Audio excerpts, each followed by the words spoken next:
Welcome to the Porch Roof Classic, a retro baseball podcast novel in 15 or so episodes by Jeff Pullman. Episode 6. The trip back to Marsh Meadow was slow and humid because the Catalina's air conditioner was on the blink. Robbie yacked about the American League East for at least half the ride, then fell asleep on my shoulder. After 2 weeks in wilderness, being on a 3-lane highway past 15-floor office buildings was like returning from outer space. "Did you win any medals or ribbons?" asked Dad. For your activities?" "No, they didn't have those. You just get your name on a board in the corral.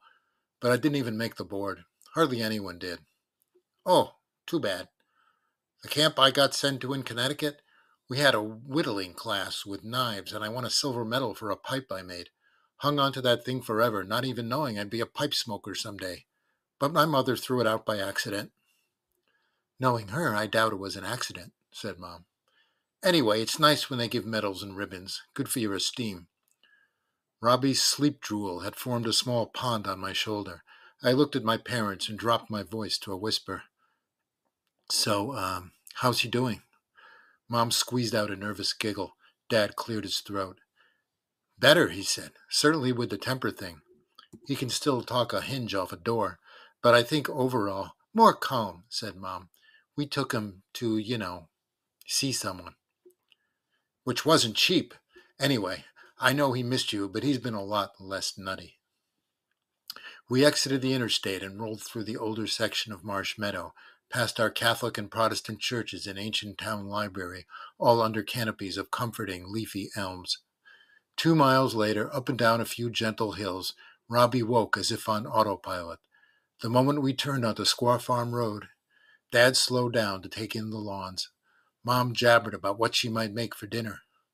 Then we passed Pine, and I gasped, shot up in my seat. "Stop the car!" "What?" cried my dad. "Stop!" He slammed the brake pedal, nearly pitched all 4 of us into the windshield. "What's wrong?" asked Mom, frantic. "Back up to the corner." Dad looked at Mom in disbelief, but did it anyway. I cranked my window down and stuck my head out. A giant steam shovel now occupied the corner of Squaw Farm and Pine. It was parked there, not in use, but had already begun its grisly work. 2/3 of the empty lot had been dug into and flattened. The wiffle grounds had all but vanished. "Bastards! Son of a bitches!" blubbered Robbie, tears in his eyes. "What happened?" asked Mom, spinning in her seat. "They dug it up, our wiffle ball field." "Oh, yeah," said Dad, weirdly relaxed. "Heard this was happening the other day. Someone bought the lot the second it went on the market." And then I saw the sign, stuck in the dirt a few yards from the steam shovel. "Building the future with Blight Contractors." "Oh, my God, look at the sign!" "What about it?" "Blight! Isn't that Danny's dad?" "No, Bob's not in real estate. Probably his uncle. He put the Catalina back in drive and kept going. Most of the work he does is in Chicopee and Holyoke, but looks like he got a new plum job here. Somebody must have tipped him off." I didn't even remember the last 30 seconds of our drive or how I got into the house because blood from my eyes flooded my brain. I had my bedroom door closed and Jean on the phone in minutes. "Of course he'll pay for this, but we're really sure it was him? Blight Contractors? It's his uncle. My dad knew it. Danny came by when we were playing that day, right? I bet he then told his dad, who no doubt told his brother, who no doubt told some realty guy he knows. And Danny did this on purpose to screw us up." "I don't know. I just can't decide." "Decide what? I just told you how it happened." "No, decide how to handle this. Let me think about it." He hung up. I dropped the phone, paced around my room a good 10 minutes. Mom called me in for angel hair and clam sauce, and I said I'd be in soon with no intention of doing it. I could hear Robbie at the table yakking about a TV show or something. The phone rang again. Jean. "Okay, meet me across the street from Blightmare's house in half an hour." "For what?" "For you'll see." "But I gotta eat dinner and stuff, so make it an hour.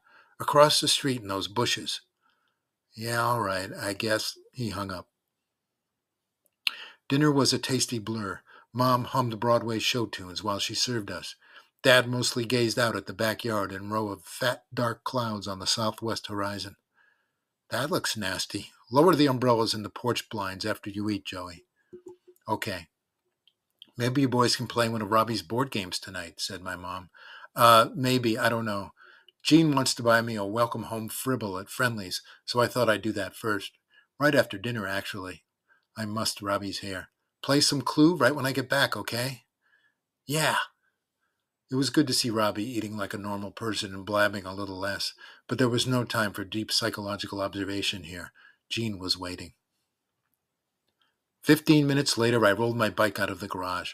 Normally, the ride to the north end of town would only take 15 or 20 minutes, but the scary weather had other ideas, and I had to pedal into a stiff, sticky wind most of the way.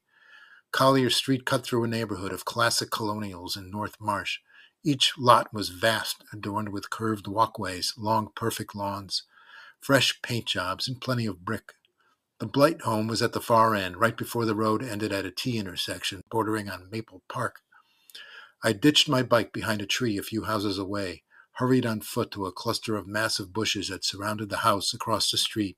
The Blights had flower boxes in their front windows and a basketball hoop over their 3-car garage. Despite the demon who lurked within, it sure looked like a normal house. Psst, Joey!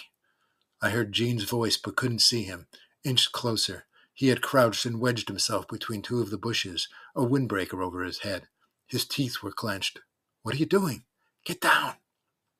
I didn't move fast enough. He grabbed the bottom of my t-shirt and yanked me down to my knees. Nothing to worry about, okay? I used long fuses. Fuses? For what? Blam! The Blight's tacky goosehead mailbox blew apart like an aluminum piñata. I covered my head to avoid its whizzing pieces, then hopped to my feet the second the air was clear. Where you going? Asked Jean. Show's just starting. A cherry bomb? This was your big idea? M80, actually. The Blights didn't seem to be home. Their neighbors were already at their windows, opening front doors. I'm gone. And I was, except halfway to my bike, 2 more M80s went off in the Blight front yard. One shattered a window over a flower box. Jean giggled, broke from the bushes, and tore past me, no doubt on the way to his hidden bike. I didn't know which neighbors saw us or knew who we were, but I dropped my head and pedaled up Collier Street like a lunatic. The wind at my back, I flew home in no time. As I neared the house, I could see our bathing suits and Mom's nightgown flapping madly on her clothesline around the side. The band of recently black clouds were now a creepy dark green. I hopped off the bike before it stopped, parked it in the garage, and ducked through the kitchen door. Dad sat with the evening paper in the den, and Mom watched Jeopardy. I raced past them with a rapid hello and entered the bedroom, where Robbie patiently waited on the floor beside the Clue board game, already set up and ready for use. 15 minutes later, I realized I was too jittery to play Clue. Professor Plum in the kitchen with a shotgun, blurted my brother. There's no shotgun, Robbie. It's a revolver. Okay, whatever. Not a whatever. It's a fact. There's no shotguns in Clue. Where Rawlings plays, there are. Oh, right. The game was designed for 3 to 6 players, so whenever I rolled with Robbie, he used a fictional alter ego named Rawlings, who became the 3rd player. I heard the telephone ring down the hall, and Mom answer it. Robbie poked me. So was I right? I guess. So it's your turn. Hang on a sec. I listened to my mom's muffled voice, waited breathlessly for my call to the gallows. Go already, cried Robbie. I rolled the dice, snake eyes, and then my mother came down the hall and knocked. Izzy's on the phone. Okay. Oxygen back in my brain. I grabbed the extension beside the bed. When'd you get back into town? Izzy asked. A couple of hours ago. I saw the Wiffle Grounds. You mean the former Wiffle Grounds, now called Steam Shovel Track Stadium? Wait till Gene finds out. Oh, he knows. I bet he flipped. You could say that. Don't tell me. He wants to check Blight over the boards. I'll tell you later. Playing a game with Robbie now. Listen, we can whiffle on that big empty lot next to the Fluff and Fold. Bunch of rocks and empty bottles on it, but we could bring a trash bag and make it all pretty. Yeah, maybe. I don't know. Call you tomorrow. You okay, Joey? You sound frizzled or frazzled. Did you, not meet any girls at camp? I gotta go, Iz. I hung up. Robbie had been excavating one of his nostrils with a finger while he waited. Sorry about that. It's okay. Roll the dice again. You went without me? Rawlings did. You were on the phone. I rolled a high enough number to get through a secret passage into the library. Then I paused. The names of the clue characters whirled through my brain, but I couldn't even focus on the cards with their pictures on them. What's the matter? Uh, Nothing. Dad knocked on the door. Joey, can you come out to the kitchen, please? Oh, no. It was over. The Grim Reaper was making a house call. I hadn't even heard the doorbell. How come? He opened the door. There was anger and confusion in his eyes. Why do I have to ask you everything twice? I got up from the clue board, shot Robbie a quick terror-stricken look, and followed Dad out. An officer from the Marsh Meadow Police Department stood in the kitchen. He was in his early 30s with short blonde hair and clear blue-gray eyes that resembled pebbles in a cold stream. He wore a navy short-sleeved shirt that may have been ironed for days, a police badge that said Jimmy Schmidt, and a revolver holstered on his hip.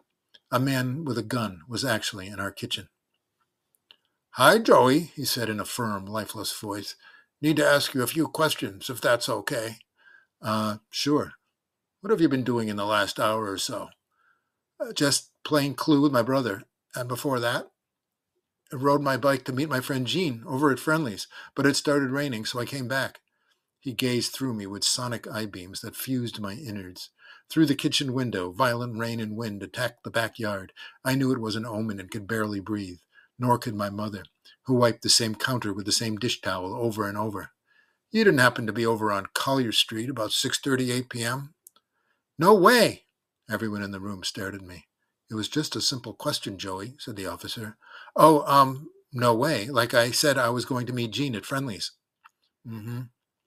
Well, there was an incident over at 12 Collier Street about that time, involving explosive devices.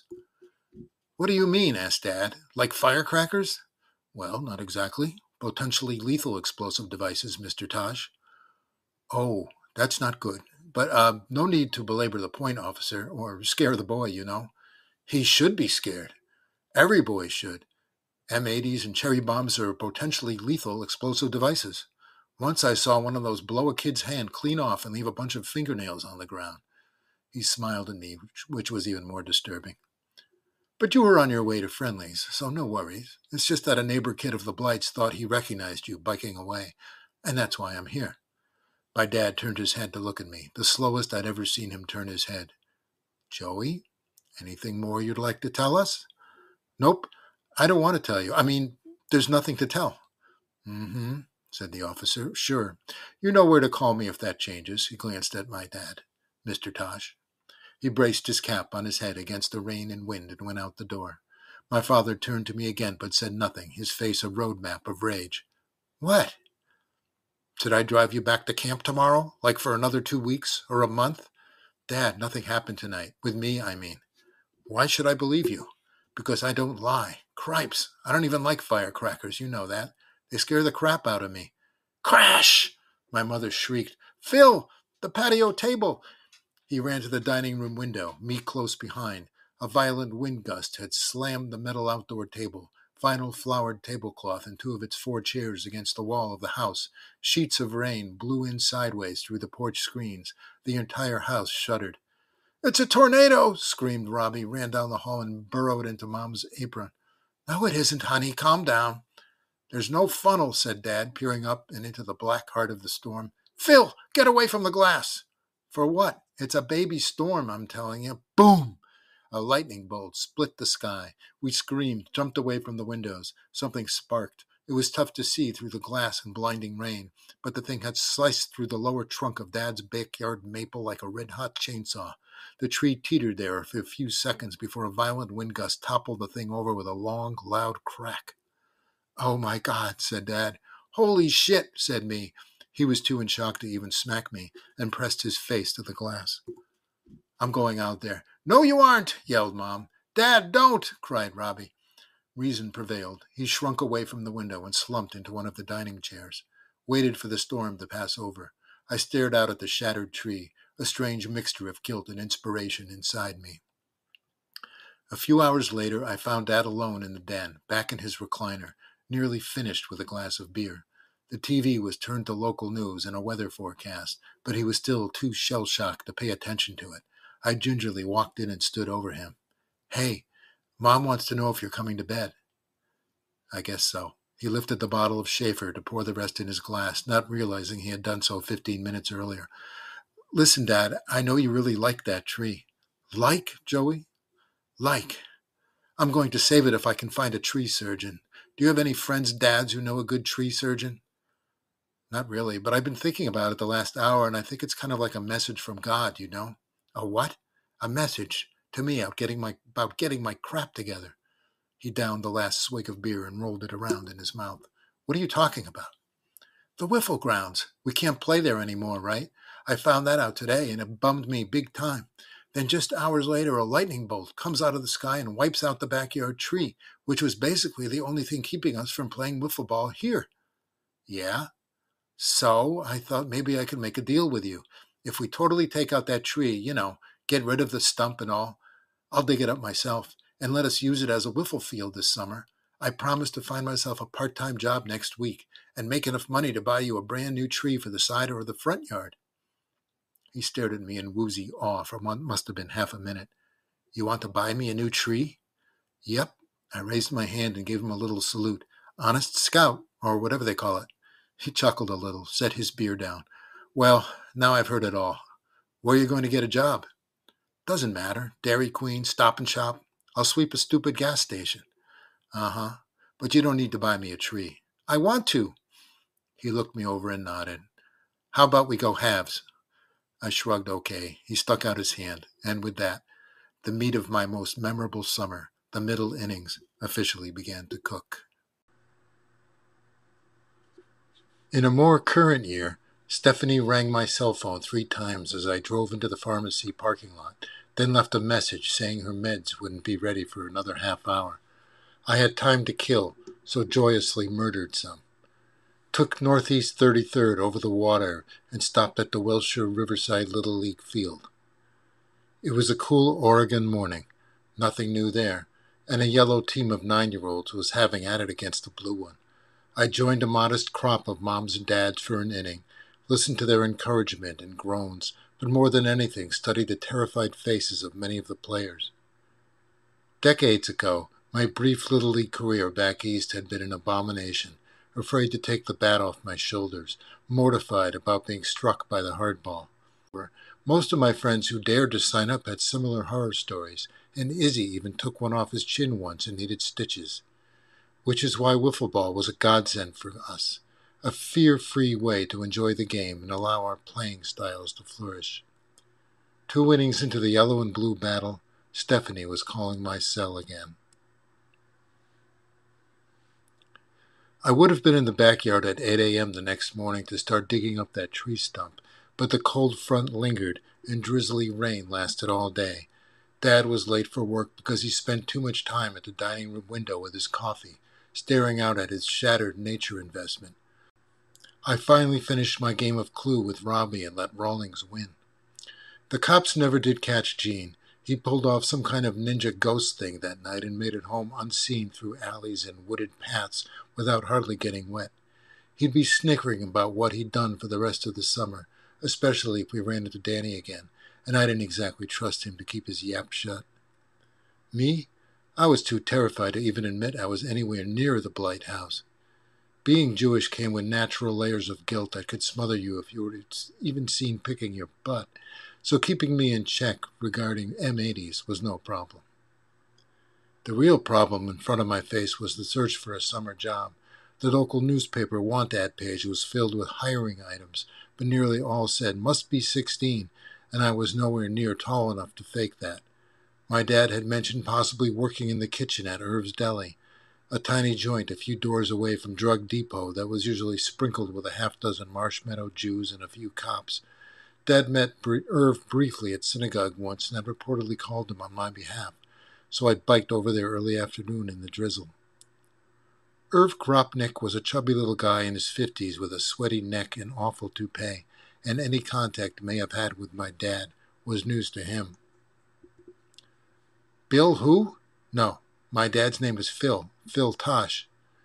He wiped down a few vacated spots at the counter with a sopping dish towel, pocketed the tip change. Yeah, maybe, he called. I can't remember what month it is half the time. Do me a favor, kid, and step out the front door a minute. Outside? Yeah. Keep it open, but step outside. I passed the half-asleep cashier lady and stuck my head out the door. See anything? I don't know. Like what? Like something stuck to the glass. Like a help wanted sign? I groaned to myself. No. Didn't think so. Come on back in.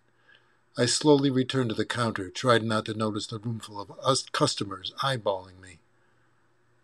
Listen, my 20-year-old son is at Springfield College.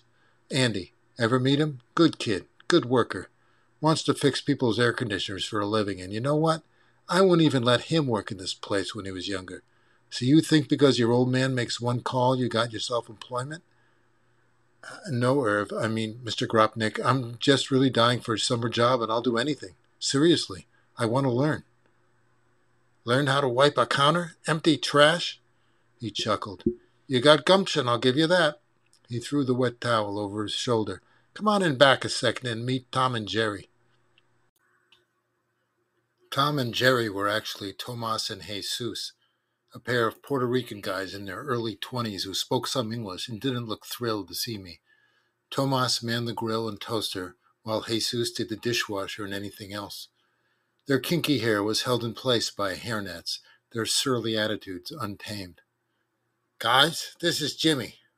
Joey. He's got to watch you work for a bit, okay? Maybe you can find something for him to do. They sort of nodded and sort of grunted, and Irv returned to his counter. The moment he disappeared, they went back to their jobs and avoided looking at me.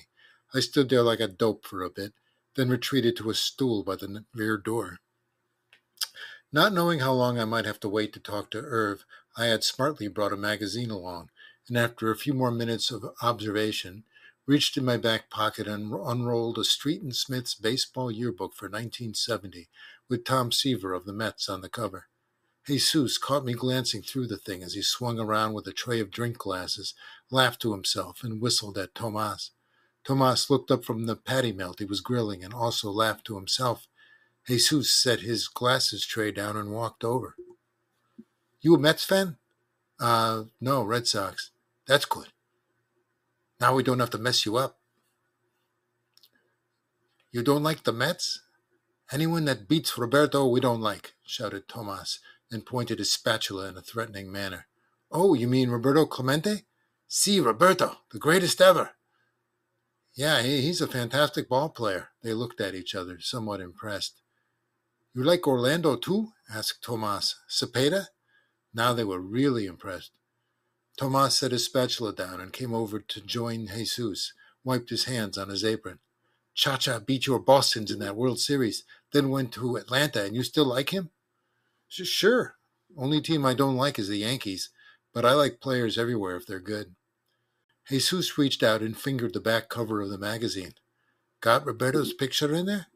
I quickly thumbed through to the section on the Pirates. The editors had them pegged for third place in the National League East, and there was a big photo of Clemente, who had hit .345 last year. I turned the magazine around to show them. Third place? Boomed Tomas. It's just a prediction, and actually, that's where they are right now. Tomas shook his head in disgust and walked back to the grill. You going to work with us? You got to root for Roberto. And Orlando, said Jesus. No problem. Does that mean I got a job?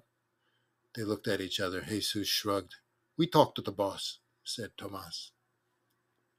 Mom and Dad were ecstatic about my new position as parking lot sweeper and garbage supervisor at Irv's Deli, and celebrated by taking us out to Tiki Lao in West Springfield for exotic sugary drinks and poo-poo platters. So did Irv remember me calling him? Was the first thing out of Dad's mouth. Oh yeah, couldn't remember exactly when it was, but I think it helped. Philip the talent agent, exclaimed Mom, patting his hand. I wasn't sure if it was poo-poo related, but that night I had a very weird dream starring Helen Fishblatt.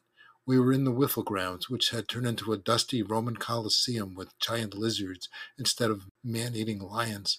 Helen was wearing a toga, and every time I walked toward her, she said, I have nothing to say to you, and vanished into the hanging vines on the cliff.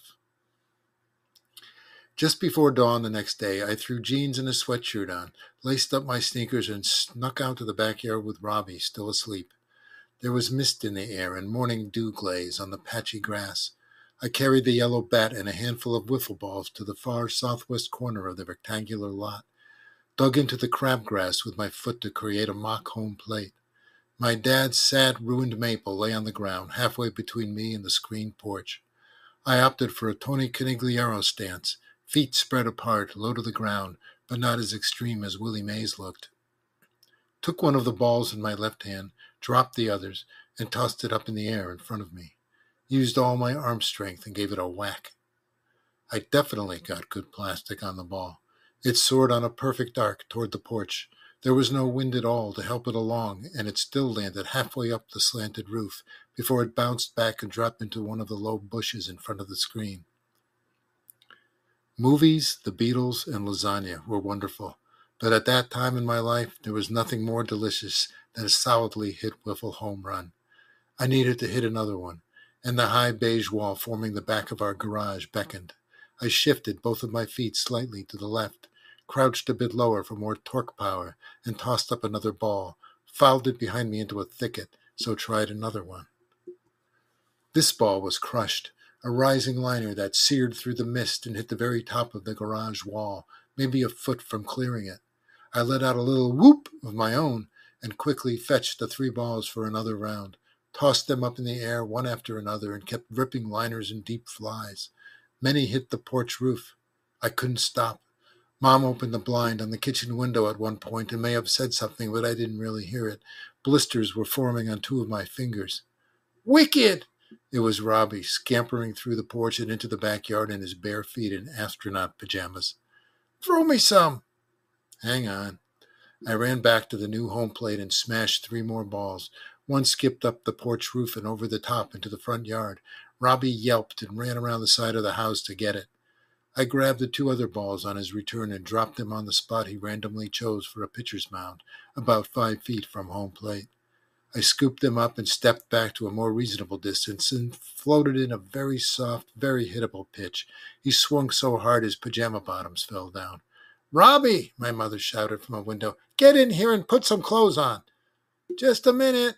He yanked them back up, stuffed his pajama top inside the waistband, and wagged the bat at me again. Throw it. I gave him another pitch. He slowed his swing down and socked the thing into the space where the tree recently stood.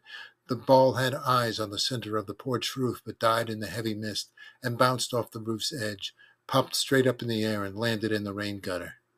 That's a homer, everyone! He dropped the bat and raced around the imaginary bases with his arms up in the air. That's a 4-bagger! Mom marched out the back door in her robe and slippers, grabbed his arm a few feet from home plate, and yanked him back inside. Robbie was so elated he didn't even seem to care.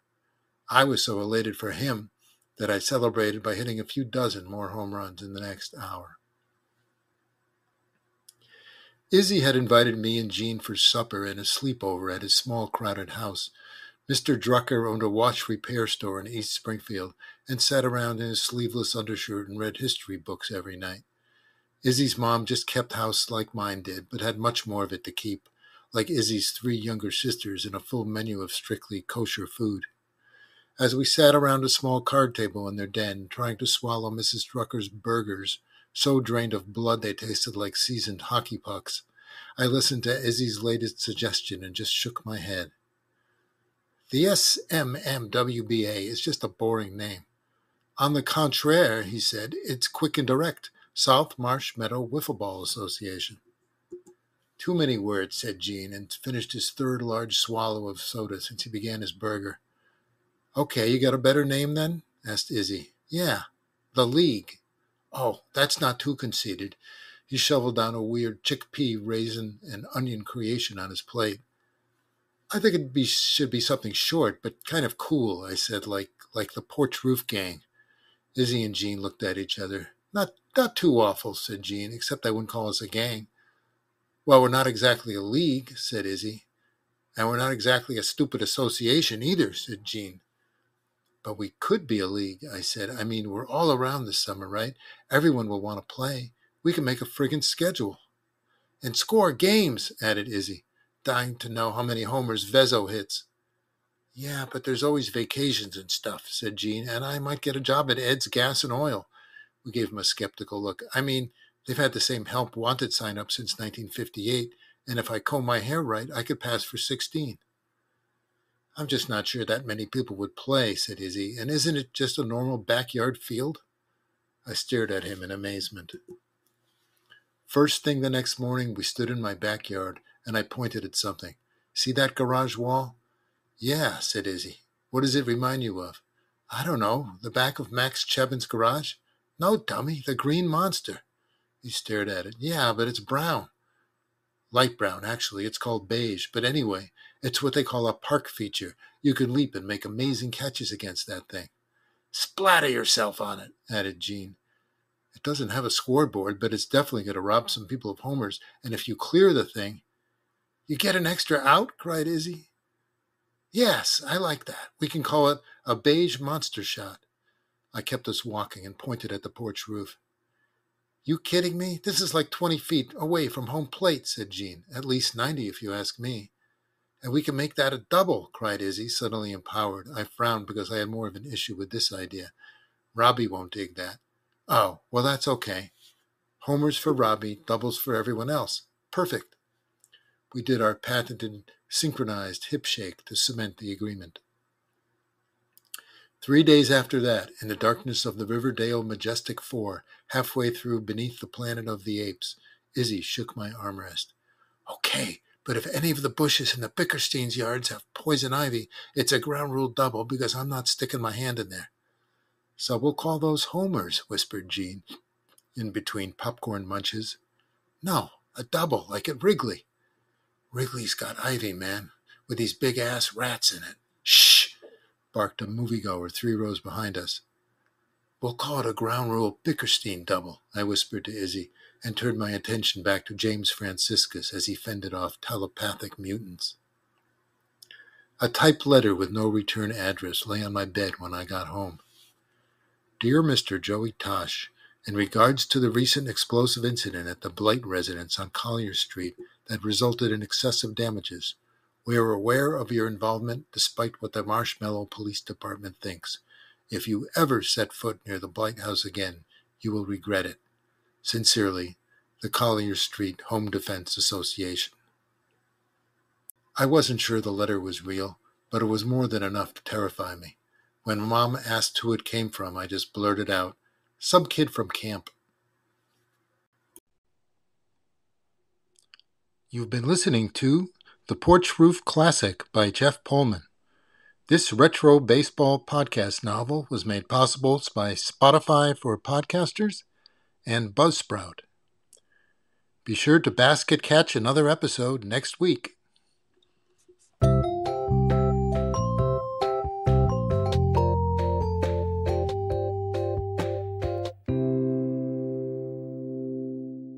If you enjoyed this podcast and would like to contribute, go to buymeacoffee.com/jpullman54v. Thanks.